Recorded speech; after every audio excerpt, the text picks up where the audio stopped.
Eles estão brigando, meu amigo. O nosso querido Gabriel Máximo, o presidente Lula, sancionou hoje a lei que amplia a isenção do imposto de renda, né? O que era para ser uma verdadeira festa do governo federal, acabou ganhando toques dramáticos por conta das duas ausências. Quem faltou ao evento, Gabriel? Boa tarde, meu amigo. Te falo agorinha, WT, muito boa tarde para você e a todos que nos acompanham aqui no Itatiaia Agora. O presidente Lula sancionou agora há pouco, em uma cerimônia aqui no Palácio do Planalto, esse projeto de lei que, como você disse, amplia a faixa de isenção do imposto de renda para quem ganha até R$5.000 mensais. A gente lembra que essa foi uma promessa de campanha de Lula e estabelece também um desconto progressivo para os contribuintes com renda mensal de até R$7.350. Além disso, o texto também prevê um imposto mínimo de até 10% para os contribuintes de altas rendas, com uma cobrança que vai ser aplicada a quem ganha acima de R$50.000 por mês. A nova faixa de isenção do imposto de renda começa a valer a partir de 1º de janeiro do ano que vem e, segundo as projeções do governo, deve beneficiar 16 milhões de pessoas. Mas essa cerimônia, WT e ouvintes, teve duas ausências importantes. A dos presidentes da Câmara, Hugo Mota, e do Senado, Davi Alcolumbre, que estão num momento tenso na relação com o governo. No caso de Mota, esse desgaste foi causado pelas críticas do líder do PT na Câmara, o deputado Lindbergh Farias, a condução dele da tramitação do projeto de lei antifacção que foi enviado pelo governo. A gente lembra, Mota escolheu o deputado Guilherme Derrite, do Progressistas de São Paulo, como relator desse texto. Ele que é também secretário de Segurança Pública do governo de Tarcísio de Freitas, um opositor de Lula e um potencial candidato contra o petista na disputa pelo Palácio do Planalto no ano que vem. Já no caso de Alcolumbre, a insatisfação foi causada pela indicação do advogado-geral da União, Jorge Messias, para a vaga no Supremo Tribunal Federal. O presidente do Congresso Nacional defendia o nome do senador mineiro Rodrigo Pacheco e depois da indicação de Lula, ele que tinha uma relação boa com o líder do governo no Senado, Jacques Wagner, rompeu essa ponte e agora está num momento meio estremecido com o presidente Lula. Agora, outro ponto importante, WT, foi que no discurso, Lula disse que ontem o Brasil deu uma lição de democracia para o mundo, com o começo do cumprimento da pena do ex-presidente Jair Bolsonaro e dos aliados dele por tentativa de golpe de Estado. Vamos ouvir o que disse o presidente.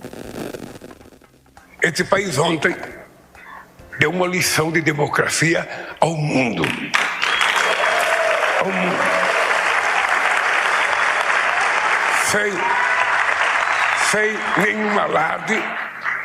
Sem nenhum alarde, a justiça brasileira mostrou a sua força, não se amedrontou com as ameaças de fora e fez um julgamento primoroso, onde não tem uma acusação de oposição.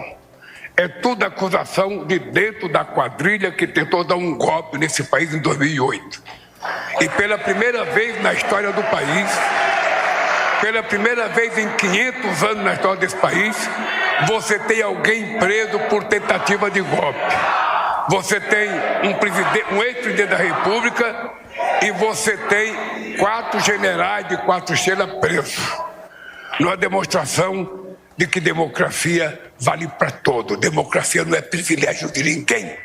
É um direito de 215 milhões de brasileiros. Portanto, eu estou feliz, não pela prisão de ninguém, estou feliz porque esse país demonstrou que está maduro para exercer a democracia na sua mais alta plenitude. É com você, WT. Bom, Gabriel, provavelmente você ainda não almoçou, né? Em função do horário, tá aí nessa loucura toda, não é isso? O presidente tem essa mania de deixar jornalista sem almoço. É, por aí, porque né? faz os eventos sempre ao meio-dia, enfim. Tô nessa situação aqui, meu amigo. Mas, ó, resumindo, o presidente do Senado e o presidente da Câmara, eles não compareceram a um evento tão importante que a gente tá falando dessa isenção aí das pessoas que ganham até R$5.000, isenção do imposto de renda. Então, e aí você mostra que tem sim uma disputa política, né? Uma insatisfação por parte do Senado e da Câmara em relação às atitudes do Lula. Pois bem, obrigado, Gabriel. Em relação à fala do Lula, quando ele fala assim, né, que viva a democracia, um sentimento que a justiça foi feita, eu também tinha, presidente, essa mesma sensação que o senhor está tendo hoje, lá no dia 7 de abril de 2018. Sabia? Quando eu tinha a impressão de que realmente a gente estava lutando pelo Brasil e que a democracia ela estava sendo exaltada. Foi justamente quando o senhor foi preso. O senhor foi acusado, o senhor passou 580 dias preso, suspeito de corrupção, de ter levado uma grana, lembra? Mas aí, como o seu processo aconteceu lá em Curitiba, houve uma mudança no caso e um entendimento, e o senhor foi colocado em liberdade 580 dias depois. Mas lá no dia 7 de abril de 2018, a população brasileira viu um presidente da República sendo preso e também tinha essa sensação de que a justiça estava acontecendo e que a gente estava lutando pela nossa democracia e que nós não íamos compactuar com nenhum absurdo ou com nada de errado nesse país. Que a gente não ia permitir mais essa confusão do que é público e do que é privado. O seu processo, ele foi anulado em função disso, né, da tramitação numa esfera que não era adequada. Muitos podem falar que foi uma motivação política a sua prisão e que a Lava Jato ela extrapolou os seus limites, cometendo algumas irregularidades.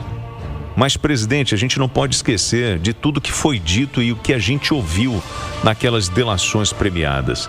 Como também a gente não deve esquecer das delações no caso do Bolsonaro.